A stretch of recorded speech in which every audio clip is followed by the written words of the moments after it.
Ya tenemos a Paula y a Jorge Rivera, como lo prometimos, para hablar puntualmente del G20 en relación al cambio climático. ¿Es así, chicos? ¿Cómo andan? Hola, buenas noches. Bien, Lucas. un gusto. ¿Qué tal? ¿Cómo les va? Bueno, a ver, ¿qué tema nos traen? Sabemos que es en relación justamente a este evento que se realizó hace muy poquito. Sí, bueno, el G20 dejó un saldo positivo para el país. Sí. Y en cuanto al cambio climático, ahí fueron bastante tibias los consensos que se lograron, porque uno imaginaba que teniendo a los grandes líderes del mundo iban a poderse desarrollar conclusiones más puntuales sobre qué acciones tomar para, digamos, la lucha contra el cambio climático. El consenso fue tibio, pero cada país defendió sus posturas con debates. Y Argentina en ese sentido viene transitando un camino hacia la transición energética para energías más limpias, renovables. Estados Unidos ratificó su postura, ellos se fueron del acuerdo de París, que se había firmado en el 2015. Así que, bueno, en ese sentido podemos decir que Argentina está bien encaminada con las tendencias mundiales de conciencia en base a reducir las emisiones de carbono y la contaminación ambiental y cuidar el planeta. Ahí estamos viendo unas imágenes de los efectos que ya son indiscutibles a nivel mundial de lo que ocurre con el cambio climático. El chiste de Suiza. Sí, mirá lo que son esas fotos. En Suiza hace 8 años que vienen tapando los glaciares que tienen en los Alpes en el verano para protegerlos de que se derritan. Ah, bueno, qué locura. O sea, a tal nivel. Ahí vemos los ¿Y sirve camellos eso realmente? que comentábamos con Increíble. Anto. En el desierto de Arabia Saudita, los camellos escapándole a la inundación, en un desierto. No, no. O sea, es increíble.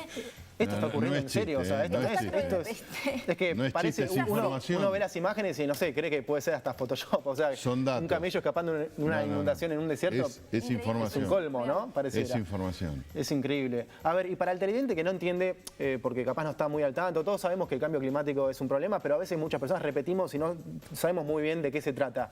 ¿Qué fue puntualmente lo que se habló en el G20, lo que uno podía esperar y lo que terminó ocurriendo? Mira, en principio cada país defiende sus intereses. Eso está claro. Vos pensás que están los más poderosos. Indudablemente creo que lo bueno, digamos, es como que en general evitaron la confrontación directa y aceptaron cómo funcionar todos con todas las energías. Bien. Simplemente los que fueron firmantes y continúan como Argentina defendiendo la lucha contra el cambio climático, siguen haciendo gestiones en sus propios países para mitigar el cambio climático, evitar que aumente la temperatura de la tierra, de los mares, que es lo que está generando la desaparición de islas, es lo que está generando conflictos. Y además nosotros tenemos un problema en el sur, que YPF y una empresa chilena han tenido derramamientos de petróleo a través de válvulas, a través de problemas en cosas que son a veces imponderables, porque la gente trabaja solo de día, de noche las máquinas siguen trabajando permanentemente día y noche, los 365 días, y se estropean mientras están funcionando. No es que tenés cómo detectarlo antes. Es algo urgente y que encima no solo es urgente, sino que fue urgente durante mucho tiempo, ¿no? Para decirlo de alguna manera. Sí, señor. O sea, ya hay muchos avisos y en un momento pareciera que van a dejar de Pero Argentina es la mejor posicionada en todo lo que es Sudamérica, Ahí la estamos más... viendo, discúlpame porque estoy viendo en las fotos, esa es la construcción ahora en Jujuy del parque eólico más grande de Latinoamérica. Wow. Se está construyendo en Jujuy, ahí estamos viendo imágenes de lo que es el terreno, porque tenemos recursos naturales de sobra para utilizar. Eso está clarísimo, y encaminar nuestras energías cada vez hacia más limpias con la naturaleza, ¿no? Después también tenemos hace unos meses, en mayo, se inauguró el parque eólico también más grande de Argentina en Bahía Blanca. Ah, bueno. Así que son noticias positivas, alentadoras. O sea, tenemos que estar orgullosos, más allá de que esto es una lucha y que obviamente mientras más unidos estemos, suena cursi, pero es una realidad. Y sobre todo políticamente hablando, más fácil va a ser salir de esto. El gobierno actual de Mauricio Macri, cuando asumió, concurrió, porque no habíamos estado representados con el gobierno anterior en el 2015 en París, y realmente se desarrolló y se incriminó en llevar adelante una mayor energía y energías eólicas, energías sustentables, y se autoexige. Y el gobierno de la ciudad es un ejemplo, digamos, en total. Sí, realmente, bueno, nosotros cuando viajamos al exterior lo llevamos como un ejemplo de buenas prácticas. justo el gobierno de la ciudad. El problema de la ciudad de Buenos Aires es que tiene el conurbano. Entonces, ahí es donde está el contrapeso, pero siempre la locomotora del desarrollo en estas iniciativas es el gobierno de la ciudad de Buenos Ahora, Aires. ¿existen países que, porque hablamos de que esto fue un diálogo en el G20, por ejemplo, que se oponen a esta lucha? Porque No, parece, solo Estados Unidos. pero ¿cuál es la versión oficial Sí, de Estados porque ellos Unidos para quieren seguir oponerse con a el algo? petróleo y la extracción de petróleo y todo lo que es derivado del petróleo. Y políticamente, digamos, el discurso políticamente dado, ¿cuál sería? Aceptó Trump, creo que es importante, aceptó Trump que todos trabajen con todas las energías. Es un paso a no romper, digamos, como en otros anteriores G20. Entonces, el tema de estar en el diálogo y estar todos y respetarse, lo que ocurre que Obama, que lo precedió, se había comprometido realmente, porque vos haces documentos y los firmás, pero si después los líderes no lo cumplen, no lo llevan a la práctica, ¿qué es lo que ha ocurrido? Pero fue sincero y dijo, yo respeto que los demás lo hagan. Ahora, ¿qué ocurre? Con el tema del cambio climático, el aire no tiene paredes, no tiene techo.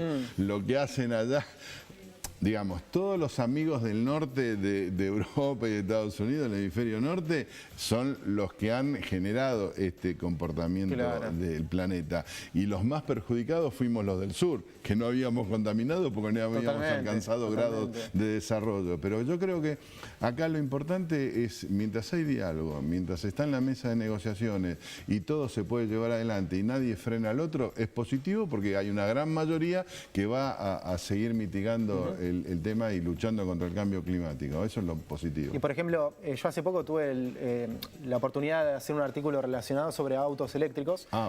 Y Estados Unidos, ahí es distinto, porque en Estados Unidos también por una cuestión de económica, ¿no? Más que otra cosa, pero es uno de los países que más utiliza este tipo de transporte, y en Argentina todavía es algo que recién está flotando. En Alemania se subvenciona el uso de autos eléctricos. Claro. Alemania también es un país en Europa, va a la cabeza de lo que son energías renovables. China, Japón en ventas también. El tema es que obviamente todavía son muy caros para China es el mayor contaminante. ¿Cómo? En China es el mayor contaminante contra el cambio climático. Ironía, ¿no? La gente tiene que andar con barbijos en ciudades de 5 millones a 22 millones. O sea, China tiene... Pero China firmó y se compromete a solucionarlo. O sea, firmó hace poco un acuerdo con la Unión Europea para trabajar en ese camino. A diferencia de Trump, que hace retroceder al país, pero las empresas que están dentro de Estados Unidos se siguen desarrollando y haciendo sus propias gestiones también de supervivencia, porque en el fondo, si toda Europa y el resto del mundo va a estar con los autos eléctricos, indudablemente ellos también van a tener que estar. O sea que las empresas van a superar las acciones estatales. Aparte, no todo en el trasfondo es para cuidar el medio ambiente, sino por otra cuestión, ¿no? Empresarial y conveniencia. Trump necesita garantizar el trabajo de Estados Unidos y lo va a seguir explotando hasta que no encuentren otra, y ellos van a... A ver, y recién, por ejemplo, dabas un ejemplo muy extremo, pero que es una realidad, que hay países como China que tienen que usar barbijos.